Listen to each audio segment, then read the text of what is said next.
Fallout Equestria, Chapter 7, Velvet Remedy. They actually consider us gods, but then who can blame them? Her. She was still as beautiful as the first time I saw her. It had been the birthday of the Overmare's daughter.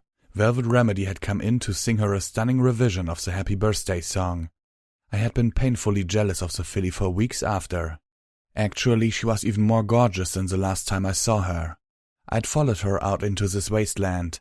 To see her now against this backdrop of rusted metal, old hardwood, bloodstains and liquor, her song so clear and majestic through the din of lowlifes, made her breathtaking in comparison. My heart fluttered like a butterfly trapped in a jar. Part of me wanted to run to her, part of me, small but insistent, wanted to be furious with her, to blame her for getting me involved. It didn't matter that the only pony who forced me out of the stable door was me. My eyes flickered back to the guards making their rounds. Even if they weren't looking in my direction, in moments they wouldn't be able to miss me. Following either cry of my heart was out. Instead, I scooted back silently and retreated the way I came. This threw a new wrinkle in the plan. Now, getting Velvet Remedy out of captivity was my highest priority. Not to suggest the other ponies in those cages were any less important to me. But something personal had been added to the situation. In my head I entertained the thought of her how happy she would be to see me. The moment I stepped outside I knew that I was in trouble. Multiple slaver ponies, lantern poles strapped to their backs, were standing about the corpse of that flamethrower bastard I put down. The wake of my activities was not going unnoticed or ignored. 4 of the ponies, those most lightly armed, turned and ran towards the huge central barn. I pressed myself against the wall. The alarm was about to go up. A single gunshot rang out through the storm and the lead pony dropped from 2 bullet wounds. 2 of the 3 runners skidded to a muddy stop and dove for cover, trying to spot their attacker. The third kept running. He nearly made it to the barn, close enough that the barn door was splattered with red when Calamity took him down. Most of the 4 more heavily armed slavers spotted Calamity on that last dive and began firing in his direction. But he was fast, the lighting was bad, and I had not been impressed by the aim of slavers yet tonight. I was pleased and utterly unsurprised when the hail of assault rifle ammo thrown in Calamity's general direction missed my companion entirely. But now these 4 were working in a group, moving towards the barn while covering each other, denying Calamity any safe vector of approach. Moving quickly, I raced down the catwalk and towards one of the old, half-collapsed wooden buildings surrounding the mega barn, combat shotgun reloaded and ready. It was locked. I spilled several bobby pins and almost fumbled the screwdriver in my haste. The lock was stubborn and tricky, and every failure was making me more jumpy. I desperately wished I had another Mindor, preferably of the party time variety. The bobby pin broke. Behind me the noise from the central barn changed drastically. The singing stopped, and the drunken hollers were replaced by authoritative shouts. Frantically pulling out another bobby pin, I tried again. I could hear the barn doors swing open, ponicidal slavers tearing out into the storm. Cries for blood and rape and death, and it struck me like a blow to my gut that such vitriol was directed towards me. If these slavers caught me, I'd only wish I was a dead pony. The door's lock finally gave. Without a second to lose, I dove inside. Pow pow! Pow pow! 4 rapid shots from the combat shotgun and the slaver guards inside, gambling at the table covered in bottle caps and cigarette butts, went down before they had time to react to my presence. It only hit me a moment later that I had opened fire based solely on what they looked like, what they were wearing, and that they were armed in a place like this. Had I not just done in essence what Calamity did when he opened fire on me? Only I had murdered these 2 and even in retrospect had no reason to believe my admittingly fear-fueled instincts had been wrong. One of the dead ponies had a pair of manacles as a cutie mark, and the other had the keys both to the front door and the cage that took up 2/3 of the room. My eyes widened at what I saw before me. This was not like the cages in the Ponyville library. There were no prisoners behind the bars.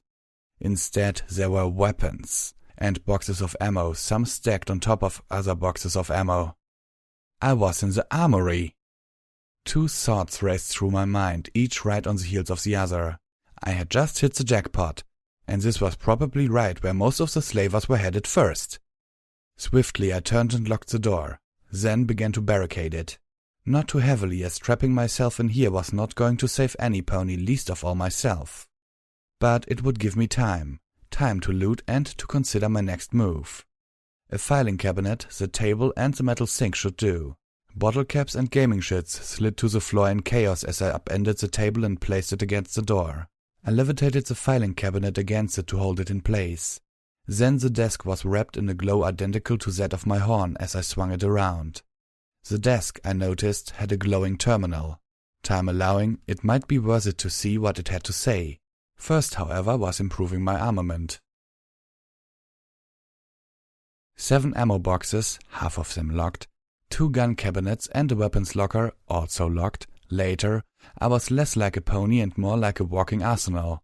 There were dozens of weapons, but all in such crappy condition that I was only able to salvage 3 useful ones, out of them including a needler pistol, the repair assist spell of my pip-bug allowing me to swiftly tear down the worst of the weapons for the best of their parts. The weapons locker contained 2 battle saddles, both far too heavy for me to bother with. I now had ammo for everything but Little Macintosh, including weapons I had never seen before, such as spark packs designed for recharging magical energy weapons and 3 missiles. It disturbed me greatly that the slavers had a small stockpile of missiles, particularly since neither of the battle saddles were built for them. But by far the biggest prize in the lot had been neither a weapon nor ammo, but a set of schematics for creating a homemade gun that would fire poisoned needles. It would be silent, crippling, and I was pretty sure I'd seen most of the parts required back in absolutely everything. The slavers took little time figuring out I had barricaded myself in their armory. If that gave them pause, however, they didn't show it. Relocking the door had been a useless effort. The first pony to the armory had her own set of keys. The table, cabinet and desk were proving much more worthwhile, and by the time I had finished repairing the weapons I was taking, they had finally ceased bucking their hoofs at the door. I had no doubt that they were waiting outside in quiet ambush, but that gave me yet a little more time. I used it to take a look at the terminal. It took almost no time to hack. The password was terminal. I was unimpressed. The first entry was ancient, dating back several years before the apocalypse. The others were all within the last few months. Entry 1. Had a surprise inspection from the Ministry of Morale yesterday. We pretty well knew it was coming and I'd been given instructions on what to do, but I couldn't believe how smoothly it went. We slipped them a small percentage of the special product and they give us clean marks? Even if they were dirty, I couldn't understand why they wouldn't bring the cage down on us and impound all of it for themselves. Seemed too good to be true. So I did a little digging, and a friend of a friend working over at Ironshot who claims to have an inside peek gave me this apple to chew on. According to him, the head mayor of MOM herself actually loathes the new contraband laws. And since MOM enforces those laws, that means all sorts of tasty zebra treats are slipping into Equestria right under the princess's nose. I figure this means as long as she says golden delicious, we're golden delicious. And even if the princess suspects her, and how dense would she have to be not to, she really is the one pony the MOM can't bring up on sedition charges. Entry 2. Finally wiped the crap from this terminal. 300 plus documents that I have absolutely no use for, and many of which it's probably best there not be a record of. All except that one damn file from forever ago with the weird-ass flag on it that prevents tampering. And trust me, I've tried. Don't know why we even bother keeping record of where we send the goods, since they're all going to the same damn place anyway. I don't know what the hell Stern needs all these slaves for, but unless she's building an army, whatever it is has one hellish rate of attrition. Boss is more worried about the attrition rate in transit. A third of these fuckers don't make the journey and Stern ain't paying us none for corpses. I'm supposed to figure out a way to keep the damn goods alive at least until after Caps exchange hoofs. Maybe a cocktail of drugs will help. Found the false floor last week leading into a buried boxcar just full of the stuff. Entry 3. I finally convinced the boss that we need to start a little side business in the foal market. The young ones are easier to corral, control, and train. Sure, we have to play up the investment angle, since they can't do the work of a normal slave, but there are plenty of ponies out there who see the potential. Unfortunately, Stern ain't one of them. That bitch has no patience. Turns out a mixture of buck and dash in small doses does mighty well in keeping the more worthless slaves from kneeling over before they make Philadelphia. What happens to them after Stern gets her hoofs on them ain't none of my concern. Still got to talk to Whipcrack about going a bit easier on them, though. No drug cocktail is going to prevent a pony from being lashed to death. Might suggest swapping out which slaves are pulling the wagons a bit more often, too. Entry 4. The cells in the old sheriff's station have been perfect for foal holding. The settlers of Appaloosa might have constructed a lot of this place with an eye to speed over lastingness, but they sure knew how to make a holding pen. I'd even say that the cells in there are a close second in the list of stuff I'm glad they left behind when they all kicked the bucket, next to that apple pie recipe. Turns out gathering foals has made hitting isolated homesteads a much better risk. The parent folk have a tendency to get annoyingly shooty when we come to claim them, but they also take such great pains to keep their little ones out of the fight that even if we have to kill off all the adults, we still make a good profit. Entry 5. What a fucking cock-up. A whole shipment, 2 wagons worth slaughtered. Best we can figure they ran into a stray hellhound. Damned taint fucks everything up. Now I hear that Stern is sending a special representative to take a look-see at our operation. Sounds more like she's planning on taking over. I think she's in for a face-buck surprise. And this special representative best watch her tail. Got a new herd of foals ready for breaking. Raked in the caps with the last batch. Another benefit of dealing in foals, you only have to kill one of them in front of the others to take the fight out of them. Entry 6. The last week has been beyond words. Stern was playing it close to her chest with that special representative business. I never had any idea. Let's just say I was shaking in my shooting when our new boss heard about some of the stuff I'd been saying back when we didn't know her. But I guess it's easy to be understanding when you're connected to the divine. Besides, we still have what's left of the old boss as a reminder that the new boss's hoofs ain't soft. The new acquisition is going to do wonders for keeping the slaves up. Good thing, too, since the new boss don't cotton to the buck and dash trick. Fortunately, I was able to convince her that was Applecore's idea. Poor Applecore never saw it coming. All hail the living goddess. By the time I was done reading, I could have set the town on fire with the heat of my seizing. Mentally, I was adding the foal cages to my objectives list, where I'd fought with Velvet Remedy for first place. Emotionally, I was seizing. I didn't want to be hidden away in a barricaded room anymore. I wanted to go out there and hurt some fucking evil ponies. Sometimes the wasteland listens to what you want and gives it to you with all 4 hoofs. I had barely backed away from the terminal, stomping around angrily as I tried to gather enough focus to move the desk, when my barricade exploded inwards with fury and shrapnel. Blood and agony burst from my body as I was thrown back against the wall. My head slammed into the armory cage and, for a moment, I lost consciousness. The slavers had launched a missile at the door. Trembling with shock and pain, I greedily gulped down another healing potion. Already my wounds were closing. Calamity held my foreleg in place so the gash that nearly severed it could do its work. The wound was beyond ugly. Even with the potions, I would be lame until a real medical pony could treat it. Candy seemed horribly far away, and that was assuming she even had the skills. Fortunately, Calamity calmed me. A missile-launching battle saddle takes some effort to aim correctly, meaning that any pony short of a true expert with the things would be planting herself for each launch. And that made her an easy target, almost too easy for a shot like Calamity. When I could stand again, though still wobbly, I hastily filled Calamity in on what I had discovered. He gave me an appraising look as I danced around, saying anything about velvet that would lay bare my heart, then, thankfully, trotted back to take a quick peek at the battle saddles. Neither, he declared at a glance, were sufficiently similar to his own to even raid for spare parts. We didn't dare spend any further time in the armory. The slavers would be back any moment. We decided to split up. I would look for Velvet Remedy while he hightailed it to the sheriff's office, where he would scout out the place and hopefully take out any guards. I would meet him there soon to unlock the cages, but until then he could rally the folds. Or at least give them hope and the first friendly company since being captured. Slipping out, we parted ways and slid into the storm. The slavers missed us by seconds. I quickly slid the boxcar door shut behind me. Outside, the bright rectangle of light I had opened shrank and vanished into the darkness. She was here. "It's about time." Her tail was to me as she faced the wall with 3 yellow boxes arranged so their butterflies were in a triangular pattern. "I can't very well do anything good sitting in here." She had turned a glance towards me and stopped.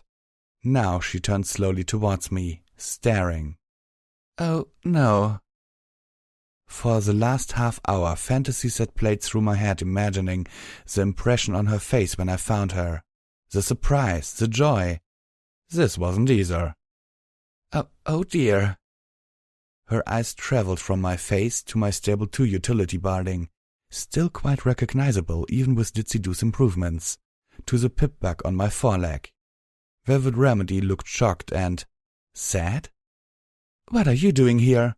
she asked with a breath. I stood tall. "I followed you out of the stable, came across the equestrian wasteland to find you. I'm here to rescue you."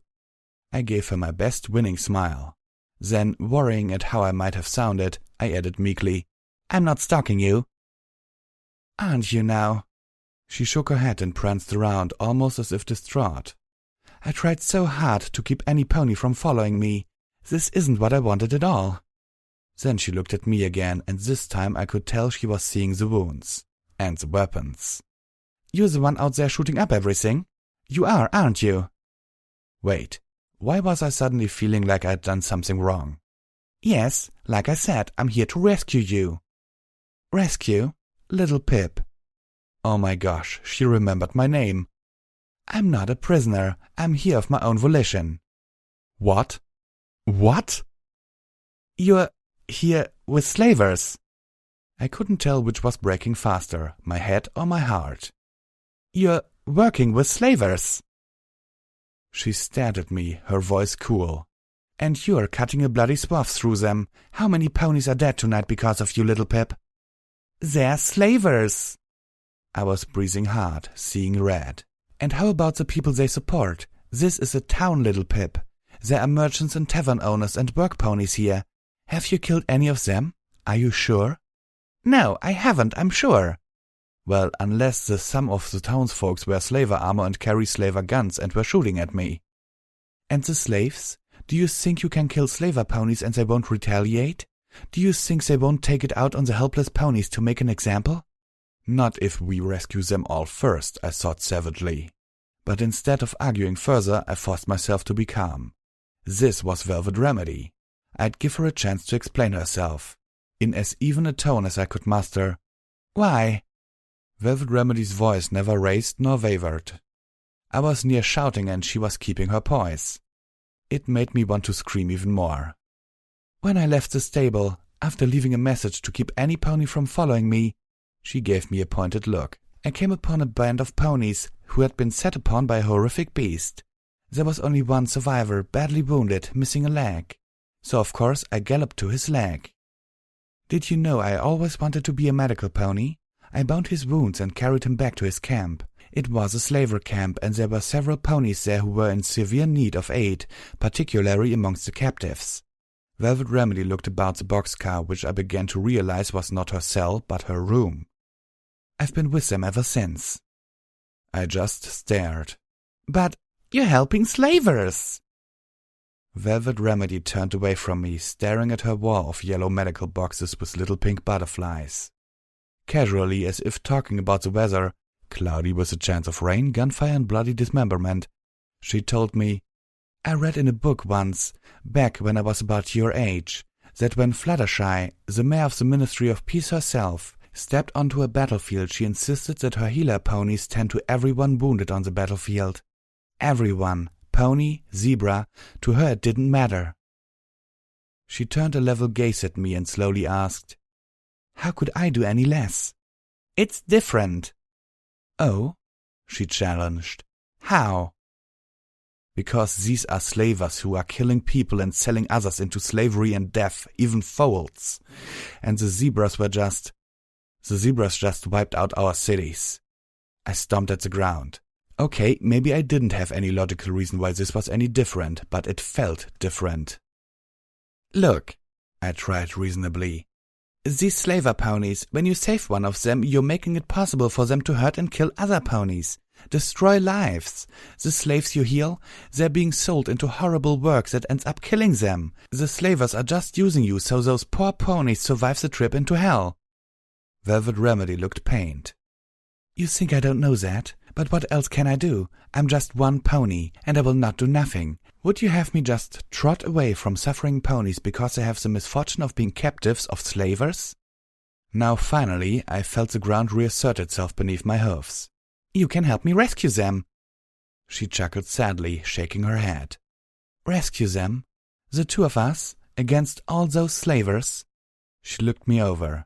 Not that I don't doubt your resolve, or your firepower, but we would be horribly outnumbered. I could feel myself grinning. I'm not alone, we have support, and he's a Pegasus. Her resistance was crumbling, but still she shook her head. Even if we did, then what? Did you also bring food enough for the slaves? Water? We are many days' trot from the nearest friendly settlement, and many of the poor ponies I have been tending to are in no condition to make such a trip. Some of them are foals. Her gaze traveled to my lame leg, and her eyes widened. Oh dear, she pointed a forehoof. And it doesn't look like you are in any condition to either. If we had a few hours, I could tend to that, but... She sat back, her voice full of regret. Oh, I admire your bravery and sacrifice, but, little Pip, did you really think this through?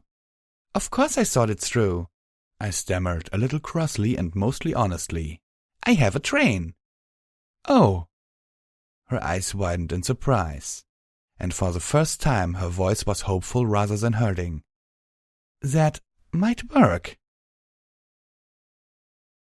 Calamity stood guard atop the sheriff's office as Velvet Remedy and I made our way to the cells inside.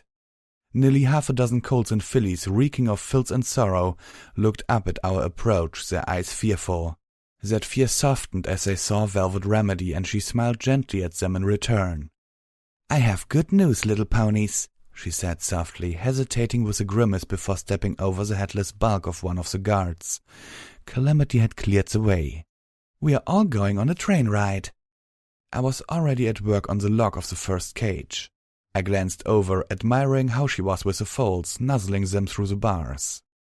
She had been, I could tell, the one good thing in their bleak, awful lives here. My eyes slid down to her flanks, noticing with amusement, not for the first time, that she had 2 medical boxes strapped to her sides as saddlebags, only now realizing that the scarlet and golden streaks in her hair and tail had suggestive similarity to the pink and yellow that I now associated with the Ministry of Peace. Also, why didn't I think of that? Those metal boxes would provide better protection and added armor for the flanks as well. The tumblers slid into place and I pulled open the cage. The little ponies inside looked at me with mixed expressions, joy, hope, and a fearful reluctance to let either into their hearts. They're coming. Calamity's voice broke through the sounds of the rain. Whoa, little Pip, we got trouble, big trouble. Velvet Remedy shot me a worried expression, like the hope I had built up in her was shattering. Moving deftly, I snuck up to the nearest window and looked out. 2 ponies were striding up toward the sheriff's office, clopping through the small river that the street used to be. A third watched over them from the top of a boxcar, then leapt down to walk between them. The 2 on either side wore heavy battle saddles, but it was the figure in between that caught my attention. She was tall, her body exuding a graceful malice and strength I'd not imagined in any pony. In truth, she hardly looked like a pony at all. From her hoofs to the long spiral horn on her head to her wings. A winged unicorn. Awestruck, I drew on the only figures like this in my memory. Celestia? Luna? The voice of the mysterious dark mare carried majestically through the torrent. We will give you just one chance to come out. Do so, or we will bring the whole building down on your ears. My mind reeled. I felt my hoofs stepping forwards, pulling me towards the door. But I stopped as I locked onto one thing my heart insisted to be true. Neither Goddess Celestia nor Goddess Luna would support such horrible ponies. Whoever this creature was, she did not deserve my reverence. My artistic friend on the roof had a moment of pause. With a yee and haw, Calamity dived towards the enemy trio, firing twice. 4 bullets struck home and the pony to the left of the not a goddess fell with a splash, blood washing over the strange mare's hoofs and down the river that was Main Street. The strange mare responded with a whinnying laugh that had no gentleness of soul. "Such impudence!"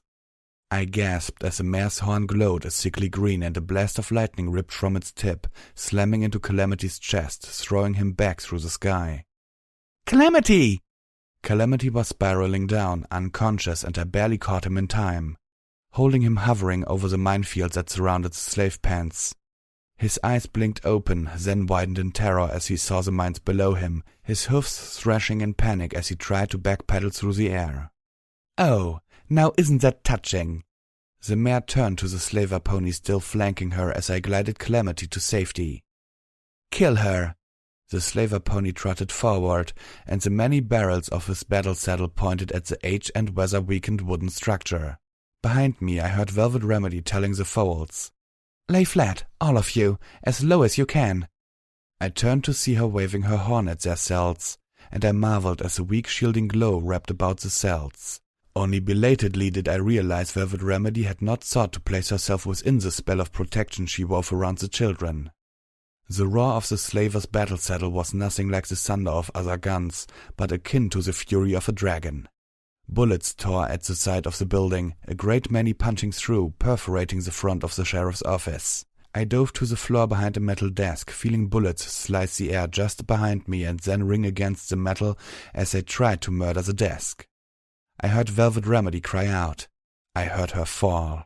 The roar paused as if the battle saddle needed to catch its breath. Jumping up from my position, 4 hoofs on bullet-riddled desk, I stared out the window and focused. The glow of my horn matched the glow around 1, 2, 3, 4 of the mines. I pulled them out of the mud and carried them towards our enemies as the minigunner reloaded.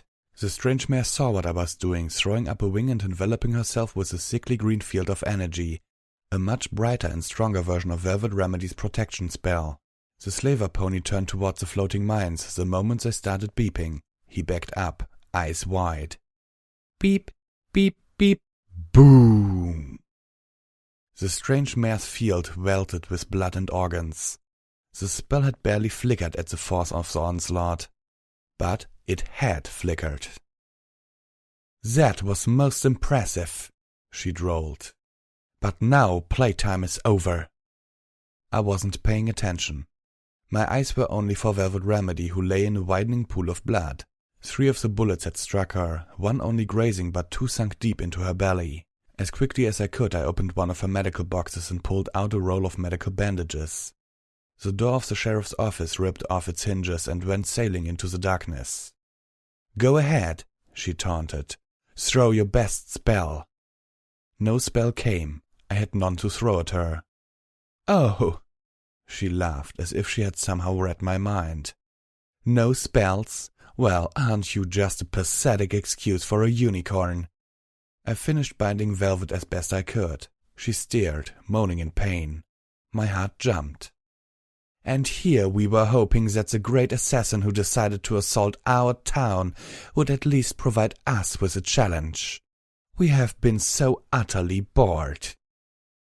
I focused. My horn began to glow. Telekinesis again. Such a fool's game. She was trotting closer but stopped several yards from the steps. "For the trouble you've caused us, and worse, for wasting our time with your patheticness, first we will kill your friends, then have them chopped up into a nice stew, which we will feed to you." My horn glowed brighter. I was beginning to sweat with the effort. "No, we think we will instead feed them to the foals and make you watch." The glow of my horn flared, a bright overglow enveloping it. I began to tremble with exertion.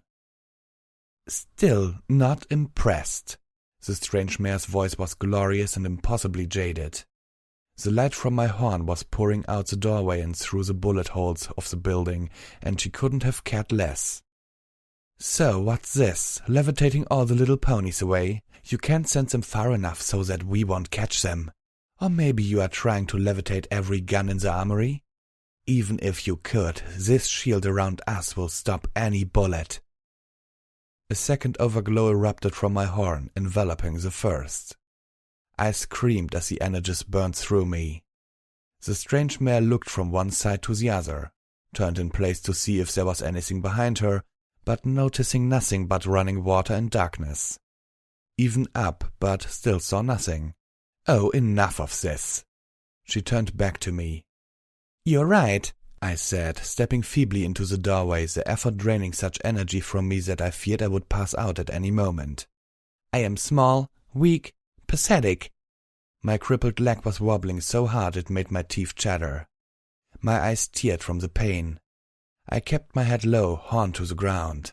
I almost looked worshipful. "I am a sad excuse for a unicorn with no spells but the false cantrip of levitation." Without raising my horn, I looked into her eyes. This close, my light basked her. I could see that she was not actually black, but dark forest green in coat, with the mane streaked in green and purple. "But I've gotten really, really good at it." Again the mare looked around casually, trying to guess what I was up to. But I could see just a touch of apprehension in her bored expression. "Well, maybe you are not worthless after all. Give yourself to us. Join us in unity. Become something greater than this wretched thing you are now." A third layer of brilliant overglow erupted from my horn. The light was blinding. My lame leg gave out agonizingly and I dropped to one knee. "No." Rearing back with disgust, the mare demanded. "Oh, what are you doing?" I heard Calamity chuckle nearby. "Keep you from casting a shadow." "What?"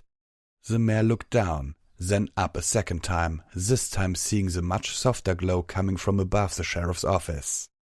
A moment later, the silently gliding boxcar drifted over the roof and stopped above her. Her eyes went wide with comprehension as I let go. Wham! The massive wave splashing out from the impact bowled me over, getting into my nostrils and lungs. I coughed, gasping. I tried to get back to my hooves, but exhaustion smothered me, and I passed out. Footnote: Level up. New perk: Organizer. You are efficient at arranging your inventory in general. This makes it much easier to carry that little extra you've always needed. Items with a weight of 2 or less are considered to weigh half as much for you.